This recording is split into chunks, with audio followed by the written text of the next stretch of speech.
What do you see?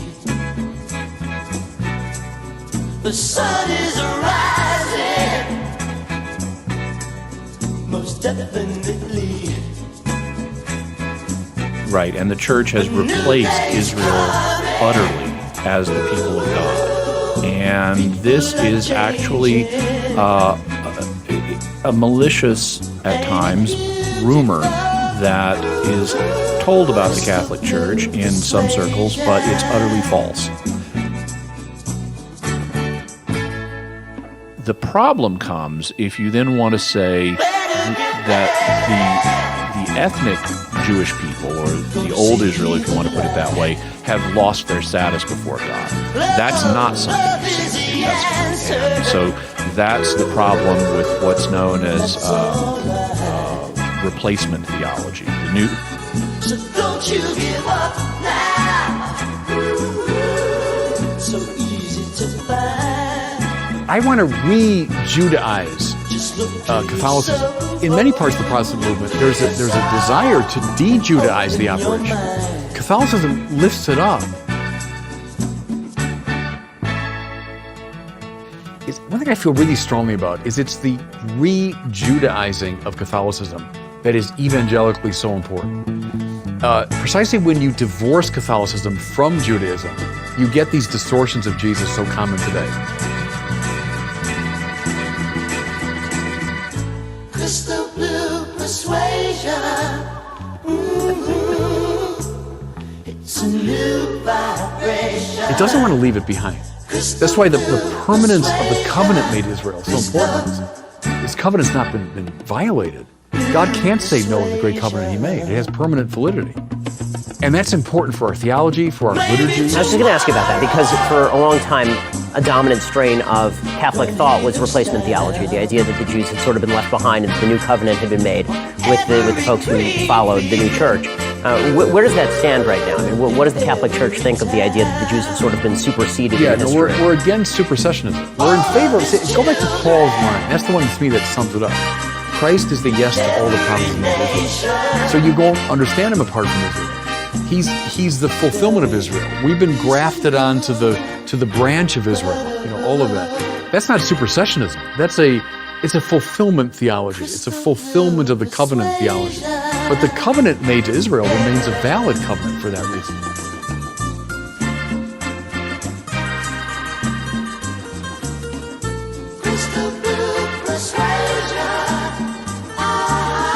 What they want has happened now fully in him.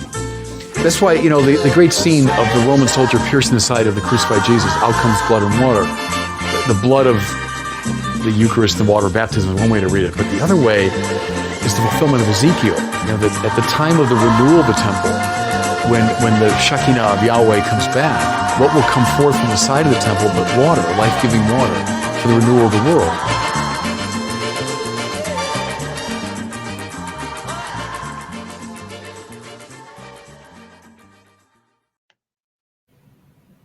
Hello, everybody. Welcome to Dr. Deep State. Will, you cooked up I had trouble not chuckling during it. Good job. Before I even get into what we're up to here, what Bishop Barron omitted, that's the source of egregores, we have been grafted on, but you all have been cut. He kind of conveniently forgot about that part. Okay, so what are we up to here? Will and I have big plans, and I think we're going to have a lot of fun here with this. So this is entitled More Desired Than Our Own Salvation, and something going on very large here. Will's going to get into the architects of Vatican II, but the story we are going to tell is the totality of human history. Sounds like a large project. In fact, we'll tell half of it today over here on YouTube. Half of it we're going over to Locals, where our content's going to be exclusive to the supporters. And we're going to have to do a whole nother segment. We might rename it because we're going to have to hit this from a couple angles. So quickly, because I just want to do a little bit at a time because there's a lot that we have to get into here. But so many times when we hear the story of Vatican II, it's sort of an analysis of paralysis, and it's usually theological, and people are kind of looking at the trees despite the forest. And we are going to argue that you have to kind of see a pattern here, of course, but more importantly, we want to kind of couch what's going on in Vatican II in a larger context of empire and empire projects, and specifically the controlling piece of modern empire, which is hegemon. So we're going to argue that what you really have to be looking at is the hegemon, because in the modern world, it's kind of an evasive, kind of slippery power. So we're going to introduce that word. We're going to connect it with the enmity of the seed of promise, that is the synagogue, which is the enmity, which gets left out of the equation there, Bishop Barron. And a lot of other things that has to do with all the not so subtle sexual innuendo that's Will pasted on there. So we're going to be developing that, and all of it within this bigger narrative of the arc of redemption history, the seed of the woman, the seed of the serpent, how that hits into Vatican II, where we're at now. It's not any coincidence. It's what's going on in America right now is exactly what's going on in Europe. All of the issues with cops and borders and the new swinging of the pendulum. But more importantly, it's not by coincidence that the chaos in the Vatican is paralleling the chaos in the world. And if we look at these separately and not interconnected, I think we lose part of the picture of where we're at individually and as a group within this redemption tale that God is telling to us. So I don't want to go into all of the pieces right now. I will kind of back off for a moment. We're going to try to hit little pieces, give little teasers, then we're going to develop it, and then we're going to kind of maybe go over to locals, kind of casually develop more, rehash, and then we're going to hit all this again. But it's going to be, I think we're going to have a lot of fun with this one, and I hope it is illuminating for everyone. Before I get Will started here on his piece below, I'll tell everybody on behalf of Will, for the first time ever, we put a donate button for Will. He didn't give me too many details, but he wants to say thank you to everybody. He appreciates that very much. And we're going to put Will's link again. So if you want to donate to Will, say thank you to Will, introduce yourself to Will, and have any kind of exchange, you can do that by hitting that button. And once again, we are going to probably put the link for the book down there, and we're going to be referring to this just so you know as a heads up. This title, More Desired Than Our Own Salvation, comes from something that was inserted in one of the chapters here. It's a dissertation from Baylor University of 2010, and it's a line from the original Protestant movement that brought on the empire project that we're about. Everybody's about. So think about right now in Europe, in America, we are bankrupting our countries. Our borders and our politicians are wide open to foreign influences, and we're bankrupting our children's future. We're ham-tying our police forces. We're actually becoming secondary citizens that people that have crossed these borders for 10 minutes. Look what's happened over the last 4 years. It's not a coincidence. Something systematic is at play. And just like so many of the Catholic influencers or secular influencers, the Vatican is just looking the other way like it's business as usual. So what exactly is this agenda that somehow we're so interested in? I'm not even going to separate the genocide in Ukraine and the genocide of Palestine, because it's one and the same. It's the Greater Israel Project. Boom, said it. So what is it that we're so interested in their borders and creating their ethno-state, but yet we're committing suicide against ourselves, in a sense, the people that have become before us, and we're our shining and guiding lights, and our own children and grandchildren? What is making us commit this so that we're just blinded and we just roll over? And why are we either deceived or deluded or so frickin' weak that we can't stand up for the scriptures and say, I want to preserve this civilization that Christ has bestowed on us, and I want to protect the mystical body of Christ? Why is that so hard? And everybody can say anything in the world except exactly what was not mentioned in that conversation. And think about it. What was listed on those hate speech registrations are the same basic articles that were centerpieces to be eliminated in Vatican II, and they're going to be centerpieces that are going to be introduced into things like Noahide laws and the regime of the future. So lots of things going on. But as a centerpiece, before I turn it over to Will, one of the key things here that we'll use as a grounding mechanism is Vatican II. And we're not going to look at it unchained from the context of everything else, like is so often done, as some specialists do. And they're supposed to be kind of like the lab coat theologians and tell me what to think. Look at the story that's unfolding around us. And what you're going to notice about Vatican II is something pretty simple.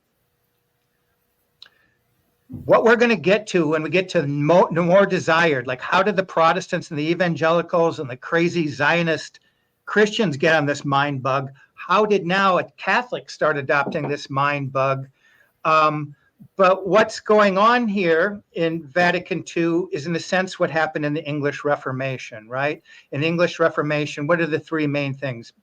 Throw down the altars, communion in the hand, the priest flips around to the audience. This is why we have martyrs like Sir Thomas More, who said, this is a religion of man. And so Vatican II, what did he die for? Communion in the hand was the result. Break down those boundaries. Priest turns around, becomes an entertainer, not like in an evangelical rock and roll sense, but it becomes more like a religion of man instead of we're worshiping man more than we are Christ. That's the criticism. So we're kind of coming full circle with this seed that was planted, that's something in our own minds that we value this Antichrist project and willing to look the other way, or in fact participate and grant them sort of a gateway rather than defending the faith. So that's a lot there. But the last thing I'll say, when we look at this to the trajectory from the English Reformation, and we'll get into how the enmity was swapped out for this new millennial narrative. The enmity with there's kind of going to be a friend-foe switcheroo that happens there. It's happening again in Vatican II. And if we look at prophecies, for example, if we would plumb things like Fatima or Our Lady of La Salette, we're looking that's the trajectory now, that we're going to go from Vatican II to something like the Synod, to more innovations in the liturgy, and possibly even something that will be such an ecumenical format that it's going to level out the mystical body, put it at the same station as every other faith, and ultimately something that might even change the consecration of the host, which would be an apostasy. So lots of things swirling around, and our goal is to attempt to kind of put this out piece by piece so that we can kind of see something happening, the pivot point again being Vatican II and the shenanigans there. How did these architects, how do these three particular people with a particular agenda so dramatically alter the faith, or at least our perception of what the mystical body is? And how did this kind of platform the church for the next level, the next innovation, which I would suggest will be beyond something that you'd really have to be a backflip apologist to apologize for it. Last thing, and I didn't mean to babble so much here, fiducia supplicant. I mean, we're there, folks. A document like this, when you have to kind of come up with something kind of orthodox, something crazy, something orthodox, this what we call the Kabbalistic two-step, the mind whammy that went on the English Reformation, that went on in Vatican II, and is going on with documents like this kind of chaos magic. What's going on there is nothing short of what the criticism has been. It's so close to blessing sin, and the apologists will go, no, read it, it's individuals. A week later, we have Father Fernandez basically doing it, blessing sin in front of our face. We're so close to, I mean, we don't know what time it is, what season it is on the clock, if we're the end of the end age. And I'll get into that with the prophecies from the Old Testament in just a moment. But that document alone should scare people. When you turn around and within a week, he's got two same-sex couple partners and is interviewed afterwards, basically saying, yeah, I blessed him. And I mean, we're there, folks. Okay, I didn't think I'd have that long of an introduction, Will. How do you want to kind of start things? And I'll try not to talk so much, and so we'll give little slices before we kind of frame this in a larger way. Come back, we'll kind of come into Vatican II, pull out, come back in, and we'll kind of create this narrative so we can see how we are stationed in this redemption tale right now. Great, yeah. And I like how you frame this in Pursuit of the Metaverse does this, as well as this concept of empire and understanding that we have these two competing empires, or the city of man, the city of God, and being able to identify how the enmity between those two is recurrent and resurfaces in each of these watershed moments throughout history, like you identified with the English Reformation, obviously Vatican II in the modern age, and this sort of post World War II dispensation, post Auschwitz dispensation, as our friend Theo has identified it, in which now we wake up and we have a ZOP, we have a Zionist occupied pontificate, and we can chase our tail endlessly about who are the conspirators at Vatican II. Is it what was it corrupt from the very beginning, or did it go awry somewhere midway through? I think if we adopt a lens, this analytic model that we outlined last time, which can you share it for me real quick, Doug, the slide from last week? Sure. These three pieces of theistic evolution, process theology, the development of doctrine would fall into that category. Obviously, at work in Vatican II, the enmity of the synagogue and its prevalence within world revolution, and the agenda of an empire of man project and a earthly Jerusalem project that you've outlined before, Doug, and the chaos magic that's sort of whipped up in the midst of that, and the double speak and the dialectical two-step that you just identified with Bishop Robert Barron's omission here, in which a lot of what he says is very true about who is Israel, how the church is grafted into the vine, but what he leaves out there is that the Israel of the flesh who don't accept Christ are broken off, and that's very forefront in Paul's metaphor. So Christ is the root of Jesse, and so the branches that rejected him are broken off until they are grafted back in again upon their acceptance. So anyway, not to get too far out into the theology there for a second, I want to just talk about sort of the architects of Vatican II, and we've talked a lot about Nostra Aetate, the document on sort of inner religious dialogue, ecumenism, and particularly the sort of epicenter of that document is reversing the deicide charge against the Jews and opening up this sort of Judeo-Catholic cooperation. So I just want to go quickly to the Wikipedia page for... Hey, while you're doing that, Will, let's just have a little fun and keep people engaged here. That song was by Tommy James and the Shondells.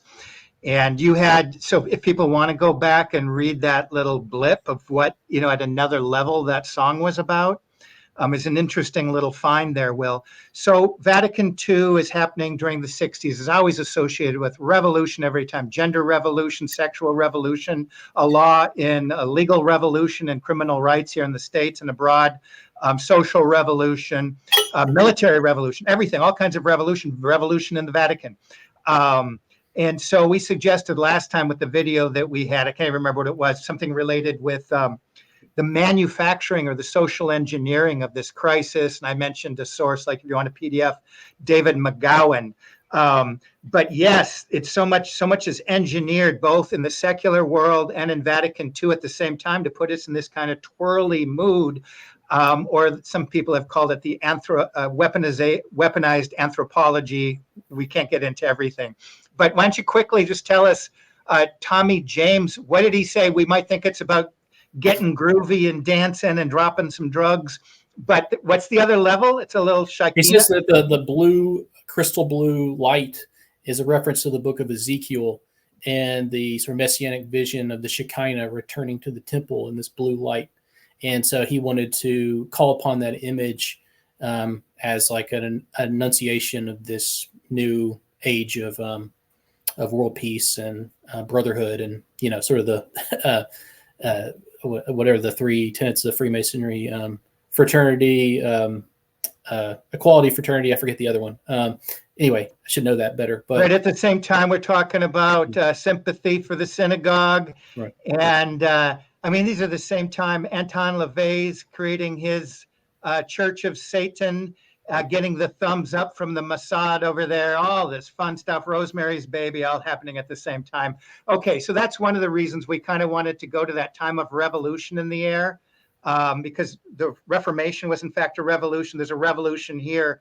And just to kind of see how things work, history rhymes, it's typological. So we're just kind of hooking you into the momentum in the world as the pendulum swings. The media, all the influencers want to tell you it's just one big accident, that it seems to be, it's systematic.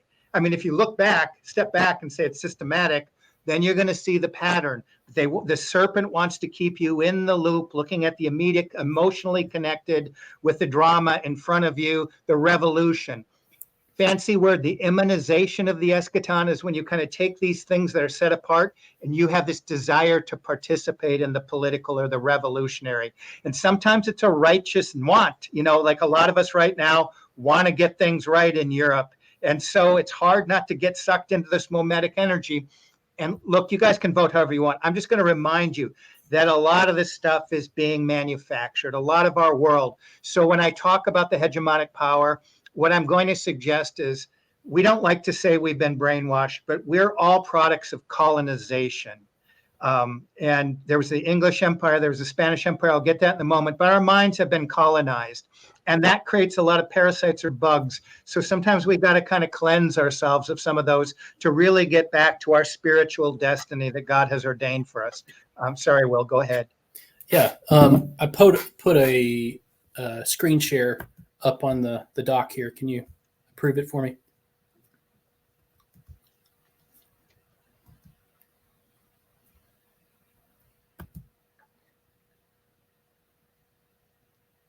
Do you see it there?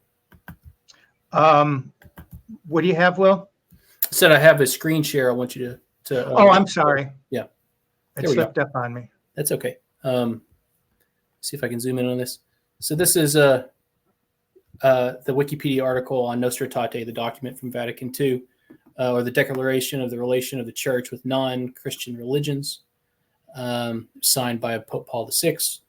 And it was initiated by John the 23rd, who we're going to look at today as the Pope who sort of signaled this great shift in theology and the role of the church in society. And the drafters of this document, who worked under the direction of Cardinal Augustin Bea, who we've talked about a little bit before. We're not going to speak about him much today, but we're going to speak about this team of three crypto-Jewish theologians, or not so crypto, I guess you would say. John M. Osterreicher, Gregory Baum, and Bruno Hussar. So see if it'll let me follow over to their pages. And let me just declare, or just define that a little bit. They were definitely ethnic Jews. We're going to suggest they all had an agenda. But the word crypto means sometimes you're working through maybe a business partner that's an Anglo, or you've changed your name, or you're pretending to be one thing. So it's that general kind of term that you're maybe presenting yourself one way and have an agenda. Exactly. And there used to be, a part of the sort of forgotten history of the Inquisition was this Marrano Jewish converso revolution, in which Jews pretended to be Catholics, joined the church, and then began subverting it and corrupting Catholic society from the inside out. And so up until modern times, the practice was that Jews had to go through a very rigorous process of conversion, extended fasting before they could be baptized, and a lot of extra scrutiny because there was this expectation that their false conversion could be used to advance their agenda and to undermine the church, especially within the priesthood. But then what we begin to see early on in the 20th century is many newly converted Jews who become priests and then quickly rise in the ranks, in the case of like this Osterreicher. And he was a professor of Judeo-Christian studies at Seton Hall University. He was a dual citizen. the nation of Israel. And he was a Jewish sympathizer, and wanted, basically his mission was to transform Catholic teaching so that it could accept the nation of Israel, which was forbidden. The concept of a Jewish theological state in the Holy Land was unthinkable according to Catholic theology until after the Holocaust. And so that's used as sort of this pinnacle concept in which the guilt of, has to be reversed. So anyway, that's something we'll look at, is how the idea that the Jews are collectively guilty, or the Jews have ever done anything wrong to Christianity or to Catholics in the period since the crucifixion, is irrelevant. And all the emphasis is placed upon collective guilt of Christianity against the Jews, and pogroms and expulsions and things like that we've already talked about. So let me go on here. And these get progressively worse. These three theologians. Go back first. So that Vatican III, anybody can see this on Wikipedia. It's got three principal architects, all of them ethnic Jews or conversos. Right. Bruno Hussar, also a dual citizen. Let me read a quote of his here for you, which he said, I am a Zionist. This term has been distorted by the struggles and squabbles of party politics, which have turned it into a stereotype far removed from its true meaning. Didn't the United Nations go out of its way to identify Zionism with racism? A Zionist is someone who recognizes the right of the Jewish people to exist as a nation in the land of their fathers, so that every Jew who wishes may find his homeland there. So you have someone who's saying this as they are a priest of the Catholic Church and an authority on a ecumenical council that's determining, doctrine of the Catholic Church, or interpretation of doctrine of the Catholic Church. And this is, he's announcing to you his commitments here. And it's the job of Cardinal Bea and John the 23rd to sort of screen these people. So one of the things that's, I think, misconceptions is that there were some bad actors. There were some, Freemasons. There were some people who were kind of steering the council from the inside, and that it wasn't actually something that was corrupt from the top down. And so what I want to show here today is that John the 23rd is actually, very much an agent of this Zionist empire. Wow, that's a strong state. That's a strong assertion. I'm looking forward. Now, I want to remind everybody to pull some stuff that Will and I have always been talking about: double-mindedness or cognitive dissonance in the United States. Everybody that runs our domestic and certainly our foreign policies are literally dual citizens. Can you go to a country like Israel and be dual citizen? No way, Jose. And it's considered hate speech to notice that.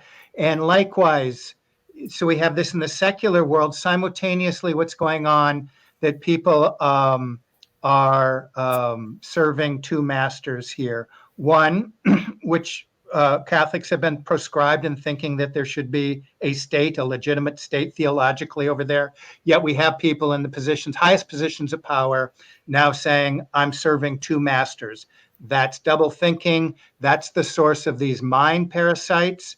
And that's one of the reasons I'm just telling you people, when you see this pendulum swing that's going to come around, the algorithms are going to start allowing it to come back in Europe, and there's going to be a creation. So with some of this righteous anger that we have, there's going to be some mind parasites attached to it. So I'm just telling people to be aware. Double thinking. That's why the scripture says a double-minded man is unstable. Why do we want stability? Why do I say go into the bosom of the church? The bosom of the church has none of these contradictions. Once we leave that and get into certain secular affairs beyond the extension of our theology, we become we open ourselves up to impregnation of these demonic mind spirits. Great. Yeah. And one of the other sort of leverage points that these theologians are using is the hope of world peace, and that the drive of the council is to tear down these walls that divide the Abrahamic faith, so that we can create sort of agreement in which all these religions can stand on equal footing. But obviously Judaism is given the upper hand in every case. And the idea is like that implicit in that is that the church's doctrines about, exclusivity, and that there's no salvation outside the church, and that the Jews are rejected by God, that these things are impediments to world peace and have to be removed before we can enter into this. The central piece of Catholic doctrine is a barrier to world peace. You're supposed to take the wars at face value in the history book official definition and not question why there was war or who might have initiated the conflict. We're just supposed to kind of stay back and just passively accept the narrative and say, okay, I guess the Bible promised us peace. So, but it didn't, did it? Anyway, go ahead. Yeah. And it says here, Bruno, worldly peace. Christ offers us a peace of mind, and that's another story. But go ahead. It says here, Bruno Hussar referred to himself as a man with four identities, and that's an important thing to recognize with these. Like every prime minister of the nation of Israel throughout its history has changed their name, usually because they sound, Eastern European, and it would make them sound more like they come from the Middle East. But this sort of dual identity, dual allegiance of these actors is something that they're just wearing it on their, on their surface. They're admitting it, and it's not that we have sort of corrupt actors there. It's people these are legitimately Jewish, not just ethnically Jewish, but like religiously Jewish, and they're trying to create this sort of hybridized view of like what Christianity, what it means to be Israel. And one of the pieces that is being conflated here is like, they're the people of the Old Testament, which, Ben Shapiro in the interview with Bishop Barron is kind of bumping up against a little bit and saying that, there's these misconceptions about Judaism in which, Christians just think that we don't accept Jesus and we don't accept the New Testament. And so we're just, awaiting sort of correction.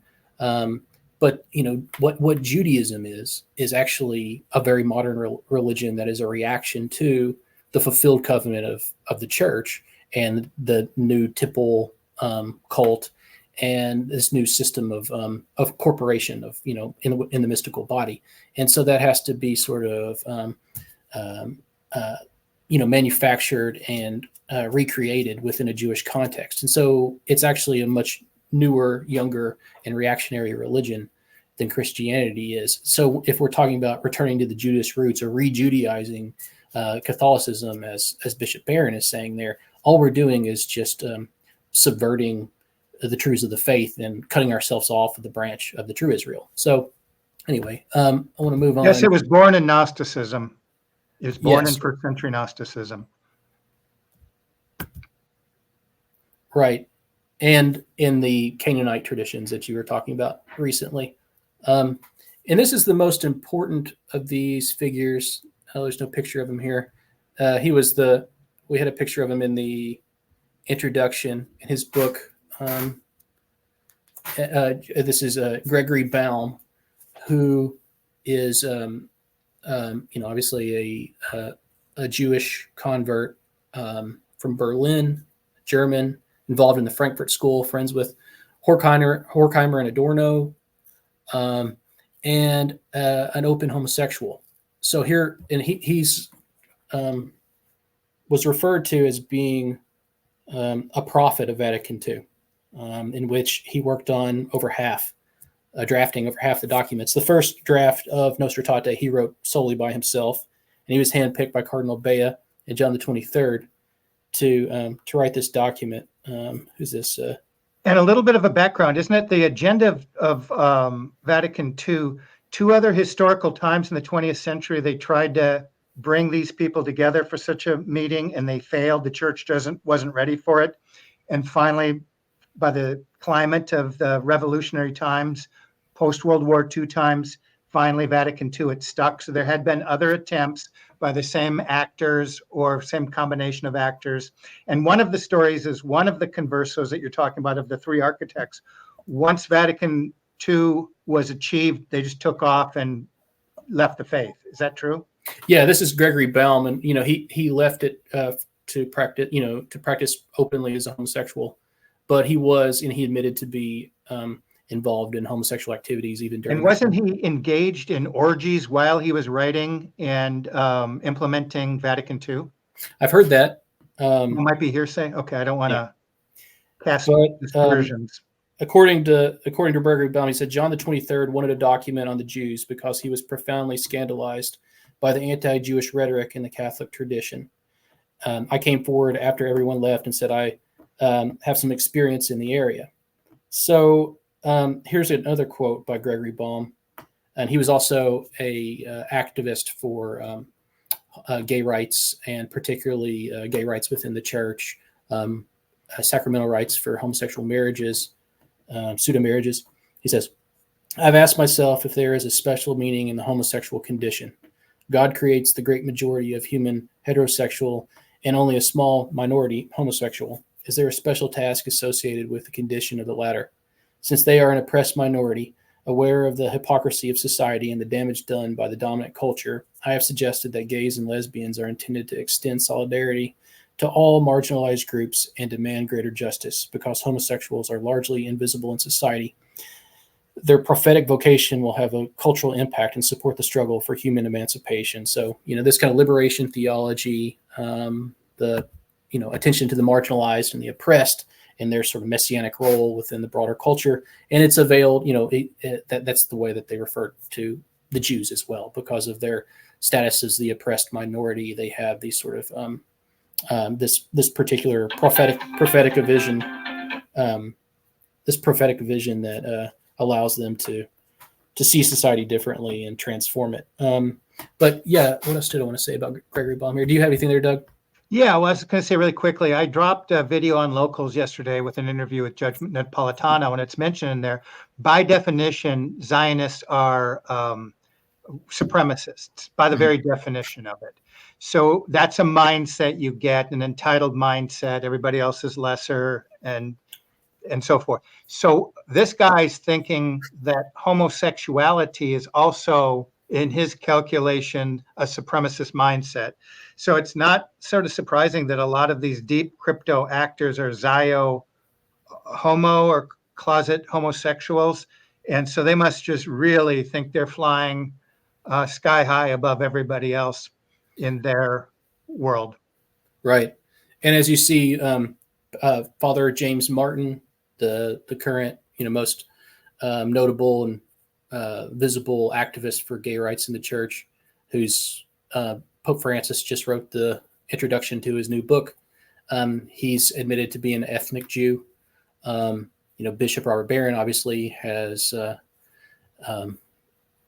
sympathies in this collaboration with Ben Shapiro, and his sexuality has been questioned by the muscle, the entourage of men that he sort of keeps company with. And then we have this Gregory Baum here. It does seem like this is speaking to what you've presented in the past. I think that quote by Foucault about the secrets of empire, in which sodomy is sort of this glue that holds together these networks of people.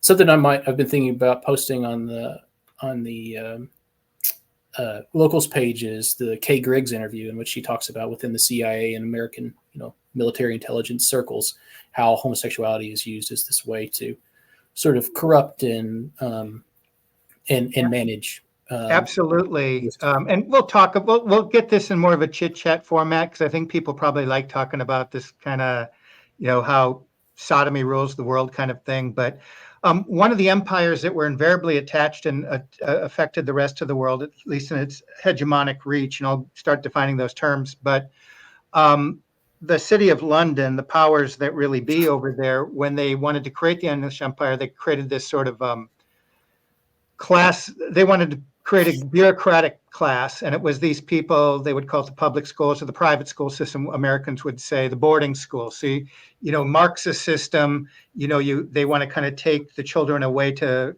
get that strong connection to the state. In this world of the rising and developing English empire, a lot of that was done through the bonding of the boarding school. And I'm not hating on, those experiences, but it was systematically practiced. And you got to wonder why, because it was going to, it leads, just like it did in the Greek word, to certain attachments to your instructor and the rules of engagement and so forth. This gets a little weirder, but there are these demonic associations with it. So it's really literally in the seeds. We're going to find out theologically and hermeneutically in the seeds of English empire. And in the implementation here, there is, I believe, a component of sodomy, of expanding that empire. And this is different. Like other observers were noticing this in the late 19th, earliest 20th century, French and Germans, about that peculiarity with the English educational system, that the buggery of it all. But yeah. I digress. Let's get back. Yeah. So here's another quote by Gregory Baum. He says, after Auschwitz, the Christian churches no longer wish to convert the Jews. Him as a Jew saying this on behalf of the Christian churches. While they may not be sure of the theological grounds that dispense them from this mission, the churches have become aware that asking the Jews to become Christians is a spiritual way of blotting them out of existence, and this only reinforces the effects of the Holocaust. So, yeah, that's a little snapshot of Gregory Baum and his work on Vatican II. I think he also worked on Dignitatis Humanae, several other documents. He was a key voice. So I want to move on and share this other article on John the 23rd. I want to ask you a tough question, Will, and this is just speculation. Sure. Just your easy take, you don't have to supply evidence. How do you think these three ethnic Jews came to the top of the heap and be able to, because when you really step back, one's a flaming homosexual, one's a Mossad agent. I don't think you've gotten to that yet. Yeah. And one just kind of, once it's done, because we know that they attempted this 2 other times, a Vatican II type of meeting. How do you think it's the same way, like that politicians end up, maybe it's through blackmail or external powers, or it's probably hard to tell, isn't it? Yes, I think in the case here, I think they were picked by John the 23rd, and I think John the 23rd was picked. And I think it's kind of, Bella Dodd's revelations about communist infiltration. I think John the 23rd has some shadowy associations here with, this article doesn't really speak to this, but. So it's communist could be code word for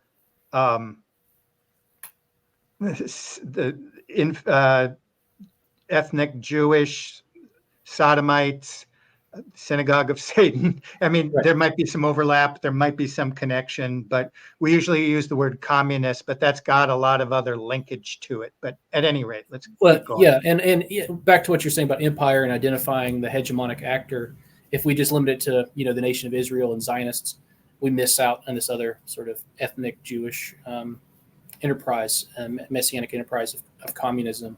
And so seeing that through the lens of this greater empire project. I'll just get crazy. I'll develop this whole history of empire and hegemony, but like Mossad was established through like British intelligence. It's kind of crazy, right? But yeah.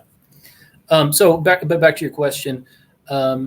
I think there are people who are handpicked and pressure is applied from outside. John the 23rd, he admits in this article, which I'll get to, that in order to save these Jews, I think in Bulgaria, he just sort of mass produced these documents of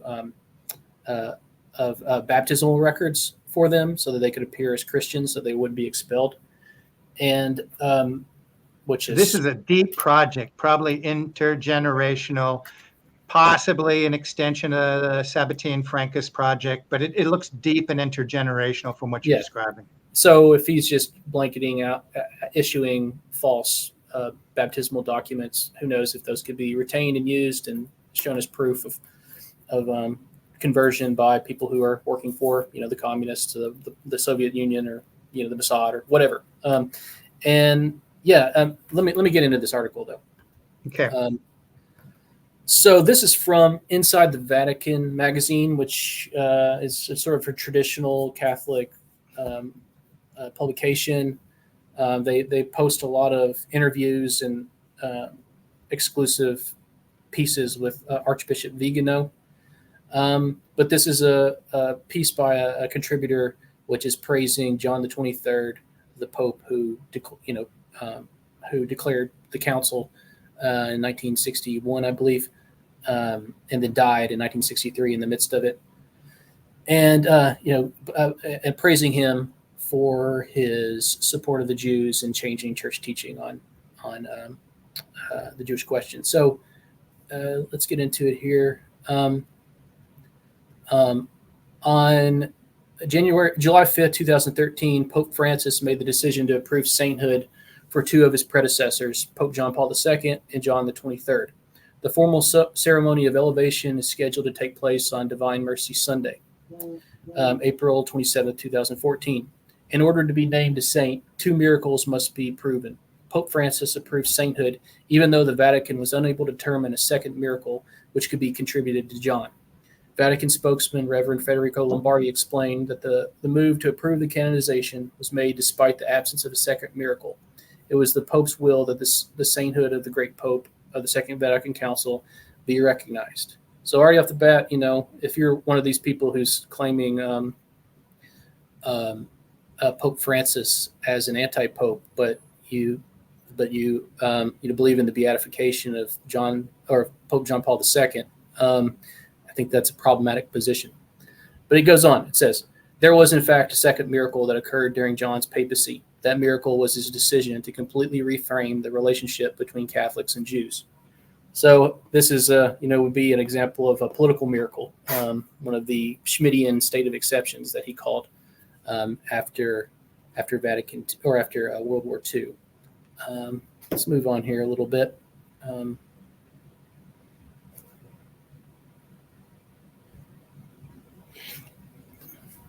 So Roncalli and the Holocaust, his name was Angelo Roncalli, is his Italian name.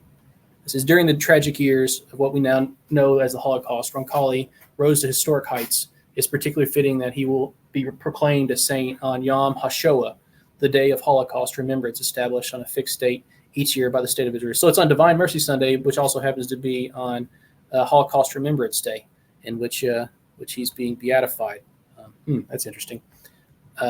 So the Encyclopedia Judaica states that during the German occupation of Greece, Roncalli helped the local population and did his utmost to prevent the deportation of Greek Jews. It goes on. Let's see the next one here.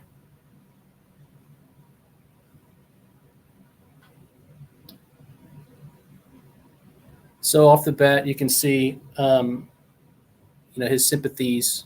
And this article is talking about, all his help that he gave to the Jews during World War II to help relocate them to Palestine, to escape concentration camps, and his support of the young Israeli state. It doesn't say anything about his support of Christians who were being massacred at that time, Arab Christians, Christians in Dresden. Let me just bump in and just remind people, when history goes round and round, the creation of the United States, I think that was the goals, arguably, of a deep state perspective of World War II would be to create the United Nations, to create the State of Israel, to crush Germany and the German authoritarian impulse. All succeeded. But with the United Nations, yes, there was this bomb. We can talk about that, but this bomb, so we can't have it happen again. Nobody really wanted to do it. The tiny handful of nations that signed on to the United Nations were basically strong-armed and they were occupied when you look at them. So it was just really sneaked into existence. Remember, before this, we had the League of Nations, utterly failed. Our impulses to have, this is a big theme we're getting into. God, after he separated the nations, wanted us to have distinctions, family, nations, borders, cultures, and the nations, the dividing lines, these categories are what essences are. That's where we get our Christian life. The job of the devil now is to bring us back into, whether we're talking about evolution or Teilhardianism or this agenda right here, it's breaking down of the borders, taking the altars round, communion at the hand. It's all connected to breaking down those things. So what was going on with the United Nations, this dream of returning to this singularity in the name of peace, they were committing massive atrocities at this time. It's so similar to what's going on right now. And, everybody, the media was kind of turned the other way at this time when massive atrocities. And you have to kind of think of the feelings you have one way today. You're kind of coached at how to think about those things. Well, obviously, they're a little unruly. They've been kind of caged up for many, many years. But at that time, they had arguably, if you look at DNA studies, they're the closest connected with the ancient tribe of Israel as any existing people. At any rate, as they're committing genocide, they're creating this peace institution. Of course, they don't talk about the Armenian, the Armenian genocide involving the Turks. They don't follow the Ukrainian, the German. So I'm just saying, think of the irony and think of the typological arrangement in what we're going after. And yes, the seat of the enmity is the synagogue. We have argued from the beginning, as Christ said, you were a murderer and a liar from the beginning. There's a Canaanite strain. And it's important to realize this serpentine agenda that's going on both in the establishment of the United Nations and now here at Vatican II, which is an extension of this J-World project, this messianic world of the synagogue. And so even if you're not a believer, it's just hard to think that history could accidentally be laid out between how Christ pits his kingdom against the synagogue and how it's playing out right now. And like they say, they did not want to speak out for fear of the Jews, how we're just kind of living, how this is so alive in our time. I'm sorry, Will, I didn't mean to do that. No, that's good. Thank you. And so at the time, he's Cardinal Roncalli. Okay. And when he becomes Pope and he calls the Second Vatican Council, one of the preconditions is important to remember that they're not going to discuss communism, they're not going to discuss the Soviet Union and the threat that it poses to, this is in the midst of the Cold War, the threat that it poses to the church. So keep that in mind with this next section. So German ambassador Franz von Papen met with Roncalli and made the argument that the Roman Catholic Church in Germany had a common enemy, the godless, atheistic Soviet Union. He urged Roncalli to go to Pope Pius XII and urged him to have the church join with Germany in the battle against the communists. Roncalli responded sharply, "And what shall I tell the Holy Father about the Jews who have died in Germany and Poland at the hands of your countrymen?" When Ira Hirschman, a special emissary for the United States War Refugee Board, met with Roncalli in 1944, he told them of the plight of several thousand Jews, including a number of children slated for deportation to Auschwitz and certain death. Hirschman recalled Roncalli made available thousands of baptismal certificates without conditions. The distribution of these certificates was later named Operation Baptism. So, wow, I'd never heard that before. That's off the chain. Yeah. So sacraments. Roncalli made clear that this action to save Jews did not make a single Jew a Catholic. Roncalli was simply moved to take immediate action to save the lives of Jews. And that's something that will recur as in this article, is that his emphasis on not converting the Jews, that they must stay Jews.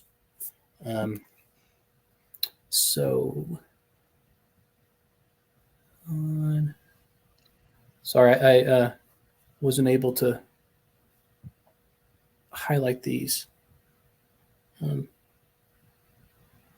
It's okay. To give you a heads up, we're at about 54 minutes right now. So we'll go through a little bit more, and then we'll get back to everybody on YouTube as soon as we can. He had sort of advanced knowledge in 1944 about the sort of Holocaust narrative at Auschwitz, about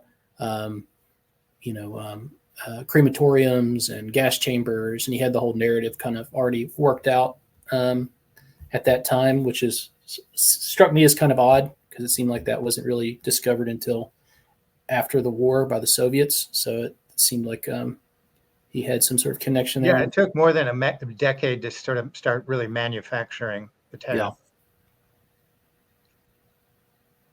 Yeah. Let's go ahead here. I couldn't highlight the sections that I wanted to find here, so I just read these. I have them screenshotted on my phone. Pope John was determined to address the issues surrounding the relationship between the Catholics and Jews. Early in his pontificate, John was being driven around the streets of Rome.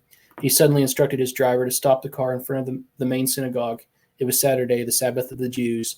John had his car stopped so that he could bless the Jews of Rome as they were leaving Sabbath worship. So,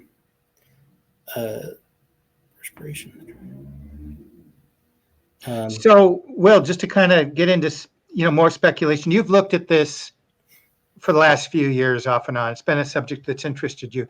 There's been a lot of speculation that he was in fact crypto-Jewish himself, and he on the schoolyard, if they'd break up into two different teams, he'd usually be on the team with the synagogue and X, Y, and Z. Is that your sense? Is that he might have been like a lifetime crisis actor? That was John Paul II. Not so much in this case. Yeah, I haven't found anything that speaks to his Jewish ethnicity. He might have just had sympathies. There's some stuff that's floating around about John Paul II, but yeah, I think it's something that that was his path toward climbing the ecclesiastical ladder, was by placing this thing front and center in the midst of this, and then he had some help from the outside. And this part about how the CIA was involved in Vatican II, I think that's true, but we have to see the CIA as not being an autonomous agency, and what is that David Wimhoff part about how the CIA, there's documents that say that they were trying to undermine every single world religion except for Judaism in the aftermath of World War II. Repeat that again so it sticks in people's minds, because this is actually this is provable evidence. Just say it again. It's very much like the Elders of Zion kind of line. Yeah, it's in the aftermath of World War II, the CIA internal documents revealed that they were working to undermine every world religion except for Judaism by every world ethnicity and every institution. Right. Yeah. So this article says here, on January 8th, 1960, Pope John met with a group from the Benet Brith, an international Jewish fraternal order. He was particularly moved to address them about an outbreak of swastika desecrations that had occurred in Europe. John spoke these words: "You are the Old Testament, I have the New Testament. But I hope and pray that we will come closer to the brotherhood of humanity. It gives me great pain and sorrow to see the recent events that violate natural right of human beings." And then he talks about, fraternity, human brotherhood, very much, very thinly veiled Masonic language that he's addressing the Benet Brith with. So just a little aside note, because I want to get a little casual as we wind down here, Will, but just for people that haven't explored this, it's kind of a racket. Like with the synagogue, each event is connected to three other events. So oftentimes today, and then sometimes the perpetrators will be captured, and they're usually members of the synagogue, and they're heavily insured, just like the big towers were there by Silverman, and heavy insurance. And so there's actually funds in the government for any church, mosque, or synagogue that has been desecrated. And although in America, it's 2% of the population, it ranges between 50 and 75% of the funds go out to the synagogue. So it's a bit of a racket. I'm not saying it never happens, but it's an age-old technique that when Jews become assimilated, they're pulled back through these kind of techniques. Yes. Not always throwing stones. I'm just saying over here. Yeah. And John the 23rd was also instrumental in omitting the prayer to the consecration of the Sacred Heart that talks about the Jews who have been cut off, but we're praying for them to be, grafted back in. And then also the line in the Good Friday liturgy about the perfidious Jews, that like before any of the later liturgical innovations happened, that was one of the very first things that he did at the onset of the council, was to remove that line from the Good Friday liturgy. So there's this tendency within a lot of, sort of Vatican II analysis to say that John 23rd was sort of a good guy in this narrative and not someone who was, but that's sort of, that position is only possible if you're not acknowledging the synagogue aspect of this agenda. If you omit that piece, then you can maybe make that case. But it's clear to me that the goal here was to undermine the church by confusing who is the true Israel and what is the role of the church in maintaining the covenant. And lastly, before we hop on to locals here, I wanted to read this prayer. So in place of that prayer, the Feast of the Sacred Heart, he proposed this prayer in its place. It says, the text was a powerful reflection of John's concern about the need to confront the Holocaust. Lord, God of our fathers, God of Abraham, Isaac, and Jacob, God of Mary, and God of solace, we confess before you countless men were murdered in our midst because they belonged to the people from whom the Messiah rose up in the flesh. We pray thee, lead all among us who became guilty through deed, omission, or silence, that we may see the wrong and turn from it. In the spirit of heartfelt atonement, we beg for forgiveness for the sins which were committed by our fellow citizens. We beseech that the spirit of peace and reconciliation return to all homes, and we pray for the peace of Israel among the nations on the borders of its state and in our midst. So he was doing all he could to acknowledge Israel as a legitimate state and to reverse the curse. There's that prayer that pseudonymously Malachi Martin proposed. And in the article I was reading about it, where it's basically saying the mark of Cain is on the forehead of us Christians because of the evils that we've done to the Jewish people that we must atone for. So reversing the curse. And they said that this couldn't have been written by John the 23rd, but it sounds almost verbatim what he says here in this Sacred Heart prayer. So I'll leave it at that if you want to hop over to locals, Doug, or if there's I'll just say a last thing just to pull things together for our audience. We're going to get back to this, but a lot of times people say, people will say expressions. I was like this once in my life. I looked at the powers that be, and I said, well, isn't that the prime minister, the president? So how does the synagogue run the world? And I think what we need to do is look at this both academically from the tradition of international relations scholarship, I think explains it well, but also it correlates perfectly with the scriptural concept of empire. And so I want to see how these forces control the world, sometimes through techniques like nudging, but biopolitically and mimetically, how they come to call the shots or essentially colonize the planet. And so I think some people don't quite get the mechanism and how this works. And I don't want to get too technical, but I want to say this from somewhat of a biblical perspective and say how that can especially be illuminated by looking at the literature of international relations. We'll be touching on that a little bit at locals. We're going to get real casual over there and just talk. And we're going to be developing this again with you all on YouTube. So thank you all for joining us. And it's been I've got one last thing. One last thing I wanted to say here. Sorry, this one's just a little too good. So Time Magazine Vatican correspondent Robert Kaiser recounted another story of Pope John the 23rd and his sensitivity to the Jews. The story was told to Kaiser by Monsignor Loris Capovilla, Pope John's private secretary. A young Jewish lad made the acquaintance of Giuseppe Roncalli when he was the Cardinal Archbishop of Venice. The young man wanted to become a Catholic, but Roncalli kept putting him off. Look, he said, you're a Jew. Be a good Jew. Becoming a Catholic will kill your parents. The young man persisted, and Roncalli finally said he could be baptized in secret. Several years later, in 1961, after his parents had died, he presented himself at the Vatican to see his old mentor, now the Pope. He wanted the Pope to give him the sacrament of confirmation. All right, said John the 23rd, but you have got to continue to be a good Jew in your own community. Go to the synagogue, support the Jewish shoal, because by being a Catholic, you do not become any less a Jew.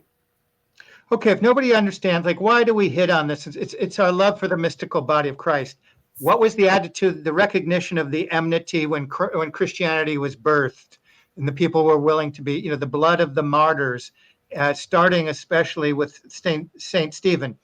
So what was the attitude then? Now, as the church is suiciding itself, it embraces this inversion. It either ignores it, lives in a state of double-mindedness, or sometimes we're actually encouraged by influential scholars and influencers to actually embrace the Antichrist. This is insanity. So this is why we're doing it, for our love for Christ and our love for the church. This is why we hit this. As soon as people, my Friday session, we talked about detach, see the mimetic power and be able to detach and fight like the martyrs. And the martyrs were not afraid to call out the enmity because it's there for a reason. It's there actually to refine us.